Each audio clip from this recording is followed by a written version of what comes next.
Bet tāda sajūta, ka Latvija ir motoru sporta lielvalsts, vai ne? Raidījuma sākumā daudz par to runājām un arī turpināsim ar tehniskajiem sporta veidiem, jo mūsu studijā šovakar F4, jeb Formula 4 pilots Tomas Štolcermanis. Čau, Tomas. Prieks tev redzēt Latvijā. Čau. Nu, kā tur ir? Tik daudz mēs runājām par blaķenēm, motokrosu, speedwayu, ralliju, un tagad arī formulu. Latvija ir motokrosu un motoru sporta lielvalsts. Tā laikam jau izklāstās ar katru gadu vēl vien vairāk un vairāk, tu var dzirdēt.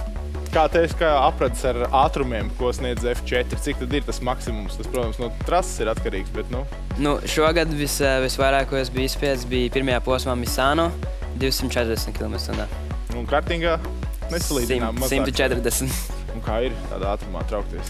Ja godīgi, cik tā trasē liela un plaša un salīdzinot ar kartingu, vispār trasē 3 reizes mazāk, to pat nevar tā just, bet, protams pierodot var. Vairāk ar Tomas jau tūlīt pat šī vakar lielajā sarunā. Tomas Štolcermanis 2021. gada decembrī Bahreinā 14 gadu vecumā kļuva par pasaules junioru čempionu kartingā.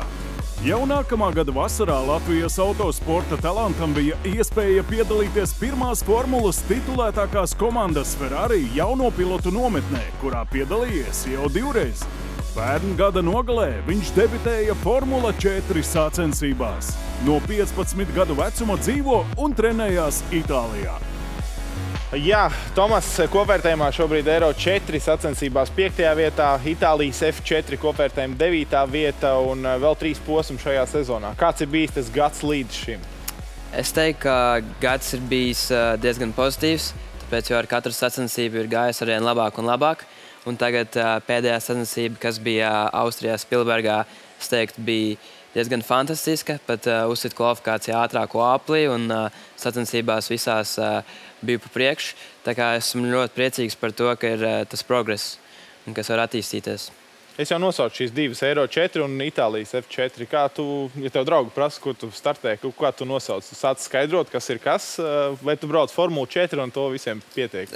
Ja draugiem, tad noteikti es vienkārši saku, ka es braucu Formulu 4, jo tajos abos kopvērtējumos un sacensībās ir visi tie paši braucēji, pat tās pašas trases teikt, un, protams, katra gonka ir kā pēdējā. Pats minēju šo progresu. Kur tu jūti to trajektorijās, nezinu, tehniskajā nodrošinājumā, kur tu māki paprasīt, kas tev ir jāpamaina nedaudz, lai vēl ātrāk braukt? Noteikti. Saprast vairāk par mašīnu un ko no viņas vajag, tā lai kopā ar savu inženieru varētu uztaisīt vislabāko setupu formulē un lai viņi būtu ātrāk, kā arī, protams, vienkārši pierod vairāk pie tās mašīnas un spēt atrast limitus. Spēt atrast vienotu valodu ar to pašu inženieri. Pastāst, cik tas tev grūti nāk, iekāpjot F4, pat nevar salīdzināt ar kartingu, vai ne? Saprast, ko viņam pajautāt tehniskajā nodrošinājumā. Jā, noteikti gada sākumā mums bija, kā teikt, briefings ar visu komandu pa visām formulu amortizatoriem. Ja salīdzinot ar kartingu, nāk klāt amortizatori un, protams, visas tās piespiedē spēki, kas kartingam nav. Jā, ar lēnu laiku esmu to visu iemācījies, un tāpēc arī tas progress ir. Bet cik liela ir tā komanda? Cik tev ir viens inženieris, ko tu strādā? Cik brauc ar Haralds palīdz? Jā, man ir viens inženieris, 2 mehāniķi, Krustāvs Haralds, kas brauc līdzi, un tas arī viss komandas menedžers. Tad vēl cilvēks, kurš atbild par visām formulām, par tehnisko daļu. Un, jā. Labi, kāds ir? Kā pilotam mājas darbs tagad drīz būs debija F4. Kas tev ir? Tev iedod, es nezinu, to pašu piespiedēju spēku. Kas tev ir jāzina, ko pajautāt? Tev ir kaut kāds mājas darbs tev jādara? Vai tev visi pasaka priekšā inženieri, un tad tu viņam pēc tam mēģini kaut kā iztulkot, kas tev nepatika? Nē, es teiktu, pirms debijas, protams, tev vajag izdarīt visvairāk iespējamšos testus, ko tu vari, tā lai tu vienkārši vari pierast pie tās mašīnas un pabraukt ātrāk. Un par to tehnisko daļu, es jau teiktu, ja braucējs var pabraukt ātri, tad jau ar jebkādu mašīnu viņš var pabraukt ātri. Bet, protams, tas, ja tu zini, ko tev vajag no tās mašīnas, vairāk pūrnu vai vairāk aizmuguri, lai tu varētu izbraukt līkums ātrāk, tas arī ir noderīgi. Šajos abos čempionātos, ko es pieminēju, tu jauno, ja brūkī konkurencē esi kopvērtējumā 2. vietā. Ko nozīmē šo te? Cik ļoti daudz skatās tieši uz pirmgadnieka kopvērtējumu? Cik svarīgi tur būtu topā? Nē, nu, protams, es jau gribu būt no visiem kopā pirmais un tā, bet protams, visiem iesācējiem un arī man, nu, protams, to rookie ieskait būtu fantastiski vinēt, tā kā tas ir, esmu nobraucis tikpat daudz, cik viņi, nevis tie, kur man priekšā, kur ir jau gadu nobraukājuši vairāk, nu, nē, es pat nestos baigi uz tiem kopvērtējumiem, kā tikai uz nākamo sacensību, lai izdarītu vislabāko no sevis. Viens ir tas, ko skaties tu, un otrs ir tava komanda Prema, kas arī ir konstruktoru kausā līderi abos šajos čempionātos. Ieskicēja nedaudz. Laikam tā ir labākā vieta, kur jaunam talantam nokļūt. Ja? Es teiktu noteikti, jā. Ja komanda ir kopvērtējumā pirmā, tad es nevaru teikt, ka man formula neiet. Bet cik grūti nokļūt šādā komandā? Tas laikam vecākiem un menedžeriem, sponsoriem būtu jāprasa. Bet tas ir tā, ka noliec koferi ar naudu un tu esi komandā, vai tomēr tur ir tev pirms tam jāpierāda, nu, ka parāda savus titulus, kaut vai arī junior titulu pasaules kartingā, ja? Un tad mēs varbūt izskatīsim arī to, kas tajā koferī. Nu, es teiktu noteikti, man bija diezgan labi rezultāti kartingā, un tas arī man noteikti palīdzēja braukt ar Formula 4. Labi, Prema komanda kā tāda. Tur var iziet cauri visiem soļiem un nokļūt līdz pirmajai formulai. Un tādi džeki tavā komandā ir. Cik tu jūti to pirmās formulas klātesamību, ko tu ar savu komandu? Noteikti es teiktu, ka Prema ir noteikti viena no lielākajām komandām. Noteikti arī viņi tagad ir atvēruši IndyCar komandu uz nākamo gadu, kas viņiem pietrūks tikai F1 komanda, un tad viņiem būs visas autošosejas komandas pasaulē. Bet es vairāk to skatos, kā vienkārši, ja es braukšu labi, tad es arī tikšu tālāk. Ja nebraukšu labi, tad būs grūtāk. Nu labi, bet F2, Antonelli un tāpat Bermans nobrauc F2 un tagad arī pirmajā formulā un tika pie punktiem. Tu saticis viņus cik daudz runā par pirmo formulu, ko viņi stāsta, jā, cik, tas, man liekas, ir tie pirmie vēstneši, ka tas ir ļoti tuvu. Jā, noteikti. Esmu saticis viņus noteikti, bet baigi daudz mums arī nav kopīgs, tāpēc, jo viņi brauc tos visus citus čempionātus, bet es esmu apkārt ar saviem Formula 4 pilotiem. Bet, ja godīgi tā runājas ar viņiem baigi un prasīs kaut kādu palīdzību vai kā nokļūt līdz turienei, es baigi neesmu. Nē. Bet savus, nu tāds, nezinu, tas pats Bermans, man liekas, uzvarēja arī F4. Tas ir tāds pirmais solis, kas jāizdara, pēc tam F3. Tas ir stāsts par to, ka tev ir obligāti jāuzvar, lai kādu no lielajām komandām tev pamanītu. Vai tomēr tas ir Prema, kura pasaka, šis ir talants un šis tiks tālāk? Nē, es domāju, ka nav noteikti obligāti jāuzvar. Tāpēc ir braucēji, kuri ir tikuši jau līdz Formulē 2, kuri nav uzvarējuši čempionātus un arī sacensības pat. Bet, protams, viņi skatās, kāds tu esi trasē, kāds tu esi ārpus trases, kādas tev attiecības ar komandu. Un, jā. Komandai ir savs menedžers vai tev ir tavs individuālais menedžers, kurš strādā ar komandu? Jā, komandai ir viens menedžers. Labi, un cik liela tā sadarbība, jo jūs tur katrā no šīm sacensībām ir, man liekas, ka Eiro 4 ir vislielākā pārstāvniecība, tur bija 6 laikam, jā. Tad cik liels darbs notiek ar tevi individuāli, ar tavu karjeras izaugsmu, un cik jūs esat vienlīdzīgi vai varbūt tomēr kādam citam? Jo es redzēju arī no valstīm, tur bija Indija, Austrālija, Zviedrija, vairāk britu sportisti, tu kā latvietis. Jā, nu, ja trasē runa, tad tieši visiem ir viena tā pat uzmanība. Un kā komandas menedžers viņš nevar uzlikt vienu uzmanību uz vienu braucēju vairāk, uz vienu ne. Visi mēs tiekam vienlīdzināti un arī formulas, protams, visiem iet vienādi. Jā. Labi, un ja tu salīdzini, tu jau teici pirms mūsu sarunas, ka kartingā tev bija vairāk nekā 30 gonkas sezonā, tad šeit daudz mazāk, bet jā, kā tā ikdiena tev ir mainījusies? Visas pārbraucieni, tomēr Eiropā, pirms tam arī pagājušajā gadā Āzijā brauc. Jā, noteikti ikdiena mainījusies, ka es varu pavadīt vairāk laika Latvijā ar ģimeni.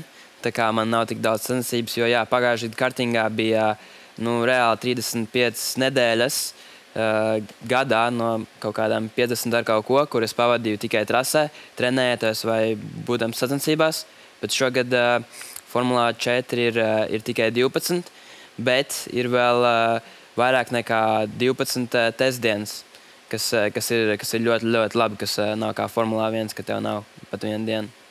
Kādas ir atšķirības tīri, ko ķermenis izjūt, kad tu esi nobraucis kartingā, sacensības un tagad Formula 4? Jā, nu es teiktu, noteikti formulā tu jūti ļoti daudz uz rokām, uz kaklu arī, bet tagad arī ar kartingu pabraukājot, tas viss kors un viss ir daudzveidīgāks. Tas nav tā kā tevi pieštrapē ar siksnām formulā un tu vienkārši tur turies un ar rokām viss dari. Bet kartingā tu neesi, tev vajag tur paliekties, nepaliekties. Un es teiktu, ka fiziski kartings ir noteikti grūtāks. Nu, labi, ja 1,90 m talantīgs, tāds uz 100 kg vīrs ir talantīgs autosportā, bet viņam formulā vispār ir jēgas kaut kur pretendēt, vai uzreiz paskatās, saka, sorry, te ir pārāk maz vietas un te tev nav ko darīt. Nē, nu es neteiktu. Var kaut kā dalīt arī auguma parametros? Kartingā es teiktu, jo tu esi garāks, jo tev ir grūtāk braukt. Bet formulā es neteiktu. Es teiktu, ka ir diezgan vienlīdzīgi, ja tu neesi, protams, ļoti garš, kad tu netiec formulā iekšā, tad ir grūtāk, bet man krustāvs arī ir diezgan garš, 80 ar kaut ko centimetrus, un viņam ir ļoti labi gājis, un es teiktu, ka tas augums formulā baigi neko neizmaina. Šī te jauno talantu akadēmija Ferrari, ko tas nozīmē? Ieskicē, jūs esat 4, kas cīnās par vienu uzvarētāju, un ko uzvarētājs tiek pie kaut kāda finansējuma. Tas ir galvenā balva, kāpēc ir tas āķis tur nokļūt. Jā, nu katru gadu tā Ferrari akadēmija rīko tādu savu nometni, kur arī esmu bijis 2 gadus pēc kārtas, kur viņi īstenībā paņem 12 braucējus. Un tad uzstājas sadala uz 3 nometnēm. Un no tiem 12 braucējiem izvēlās vienu labāko, kur tas labākais dabūna sponsorētu sezonu no Ferrari. Tātad F4, ja tu vinētu, tad viņi tev visu nosponsorē. Tas joprojām ir uz sezonu vairāk nekā 500 000, ko tavu mamma pieminēja, jo te sporta studijā vienu gadu. Vai tu uz cipariem neskaties? Ļoti iespējams. Bet kas to sezonas budžetu palīdz tev nodrošināt? Viens ir prēmas komanda, otrs ir privātie sponsori.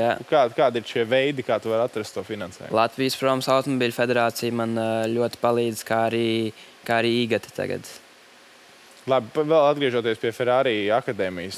Viena no lietām, tur teici fiziskie pārbaudījumi. Kas tur ir vispār sarežģītākais? Ka tu jūti, no visām pusēm tev skatās, tad cik kilograms vispār tu uz kakla varēja noturēt? To es arī skatījos, ka ir tāda pārbaudījums. Kilograms var noturēt daudz, bet viņi nevis skatījās, cik tu daudz var noturēt, bet cik ilgi tu vari to spiedienu noturēt.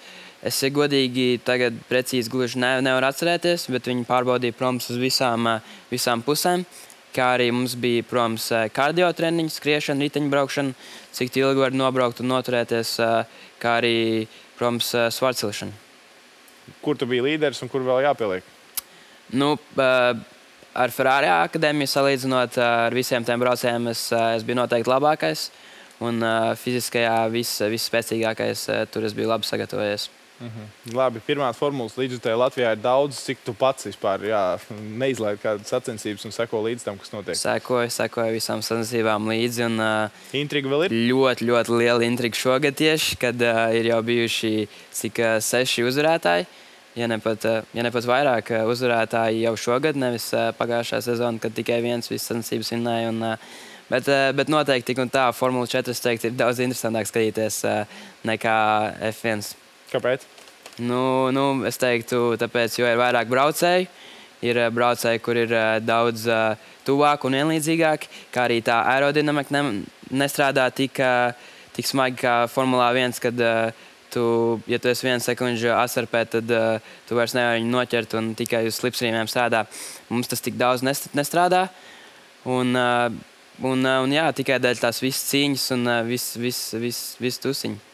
Vēl īsumā ieskicēt 2 lietas. Viens ir, kurš būs čempions tavuprāt šajā sezonā F1, un otrs ir, kurš ir tavs kaut kādā ziņā etalons, kam tu līdzinies, vai kura tēls tev patīk, braukšanas stils varbūt.